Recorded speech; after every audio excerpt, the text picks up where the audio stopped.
Hola, queridos estudiantes, les habla José Infante, soy el profesor de Ciencias Naturales del Colegio de Adultos Renacer. El día de hoy vamos a iniciar con el contenido de reproducción, herencia y evolución. Bien, vamos a iniciar con las teorías sobre el origen de la vida. Desde un inicio, siempre hemos querido buscar las explicaciones para el origen de la biodiversidad que nosotros encontramos a nuestro alrededor o en la naturaleza. Desde un principio, al observar un fenómeno natural, el ser humano suele buscar explicaciones. Entonces, ante la contemplación de la biodiversidad, podemos preguntarnos cómo se originaron tantas especies diferentes y cómo se han logrado mantener a lo largo de la historia de la vida humana o de la historia de nuestro planeta. Las primeras explicaciones sobre el origen de la vida fueron las explicaciones no científicas. Una explicación no científica estará limitada e influenciada fuertemente por las creencias y conocimientos previos que se puedan tener. Por eso, las primeras respuestas sobre el origen de la diversidad de los seres vivos estuvieron inspiradas en textos religiosos o en pensamientos mágicos. Esta es una postura conocida como el creacionismo, que nos relata que la vida y las especies, incluyendo plantas y animales, fueron creadas por un ser supremo, es decir, un ser superior con poderes sobrenaturales, o en algunos casos, en creencias politeístas, por dos o más seres que tienen estos poderes sobrenaturales. De hecho, en un principio no se conocía la biología como una ciencia que se estudiaba como se hace actualmente. Incluso en los siglos XVII y XVIII, lo más parecido a un biólogo moderno era un naturalista. Este era un explorador estudioso del mundo natural, con conocimientos en diversas disciplinas como la botánica y la zoología, que pasaban años recolectando especímenes en diferentes lugares. Gracias a su trabajo se reunieron muchos datos que fueron la base para lograr una explicación científica sobre el origen de la biodiversidad. Incluso las explicaciones para el origen de la diversidad, como todas las ideas científicas, dependen del contexto histórico y se transforman ante nuevas evidencias.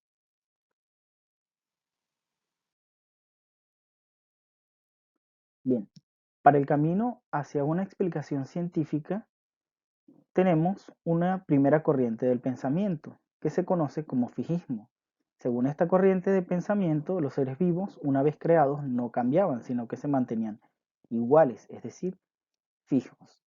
Esta idea iba de la mano con el creacionismo, ya que las especies eran creadas y no cambiadas, es decir, se creaba un animal, el cual se mantenía así, de la misma forma, con las mismas características a lo largo del tiempo. A partir del siglo XVIII, el análisis de algunos especímenes recolectados por naturalistas hacía dudar del relato creacionista fijista. Por ejemplo, ¿cómo explicar la existencia de restos fósiles de especies extintas? Como el fijismo no podía establecer satisfactoriamente estos hechos observados, era necesaria una nueva explicación.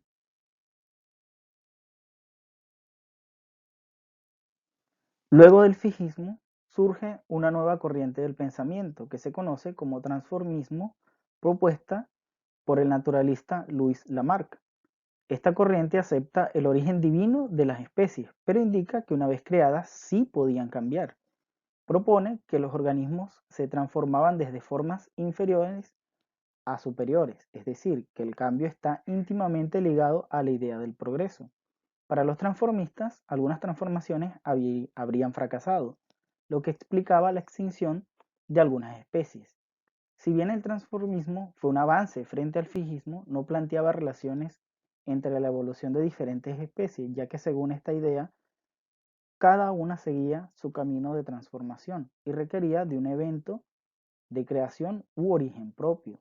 De hecho, el transformismo propone que una especie puede cambiar o modificar sus características dependiendo de sus necesidades, como en el clásico caso del Pokémon, en donde un Pokémon inferior se transforma en otro superior.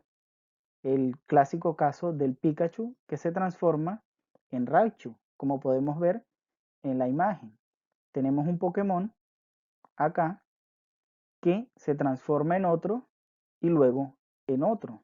Y es así como se puede explicar el transformismo. El evolucionismo. A mediados del siglo XIX, el evolucionismo se impuso como una nueva corriente de pensamiento, plenamente científico. Este se basa en el examen y la constatación de rigurosas evidencias y propone que las especies cambian a lo largo del tiempo, pero a partir de un origen en común. Incluso tenemos acá una primera imagen que representa un pensamiento erróneo del evolucionismo, el cual indica que descendemos de los primates actuales. Incluso muchas personas preguntan si nosotros descendemos de los monos, ¿por qué aún existen monos? Es decir, ¿por qué estos no han evolucionado? Y esta es una corriente de pensamiento que es errónea, no concuerda con el evolucionismo en sí, porque los seres humanos no descendemos de los primates actuales, somos primates, es decir, tenemos un origen o un ancestro en común con ellos. Acá tenemos una segunda imagen que representa cómo es el evolucionismo. En este caso, podemos observar cómo a partir de un origen en común pueden surgir dos especies diferentes y de estas especies pueden surgir otras especies.